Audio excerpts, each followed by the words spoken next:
नाज़रीन, ټنڈوالهيار में वधीक 23 ॼणनि में कोरोना वायरस हुजण जी तस्दीक कई वई आहे। इन हवाले सां वधीक तफ़सील ॿुधाइण जे लाइ असां राब्ते में आहे नसीर शाह। जी नसीर, तफ़सीलनि खां आगाह कजो।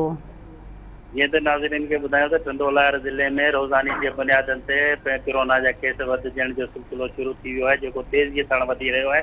गुज़िरियल ॾींहं ऐं अॼु ताईं 39 केस नवां ज़ाहिर थी विया आहिनि, जंहिंजे करे हुते पंहिंजो सिहत खाते तरफ़ां इंतिज़ामिया तरफ़ां गिनतीअ जो इज़हार कयो वियो आहे। उन सिलसिले में 23 केस वधिजण खां पोइ ज़िले ټنڈوالهيار में 177 जो अंग थी वियो आहे, जंहिंमें 44 पंहिंजो सिहतयाब थी विया आहिनि। जॾहिं त लॉकडाउन में कुझु नरमी कई वई आहे, उनजे बावजूदि माण्हू SOP ते अमल न करे रहिया आहिनि ऐं जंहिंजे करे वधीक कोरोना जा केस ज़ाहिर थी रहिया आहिनि ऐं माण्हुनि जी रच जेका आहे बाज़ारनि में ऐं आम जाइ ते वधी वई हली आहे। ऐं कोरोना जे केस जे वधिजण जे सिलसिले में डिप्टी कमिश्नर पारां ټنڈوالهيار पारां सख़्तु क़दम खयां विया आहिनि, जंहिंजे करे UC नंबर 1 ऐं 4 जा कुझु इलाइक़ा आहिनि जिन खे सील कयो वियो हलियो आहे ऐं डिप्टी कमिश्नर पारां पाण शहर जा दौरा कया पिया वञनि ऐं SOP ते अमल न कंदड़नि ख़िलाफ़ कानूनी कार्रवाई कई पई वञे ऐं उन जा हुकुम ॾिना पिया वञनि।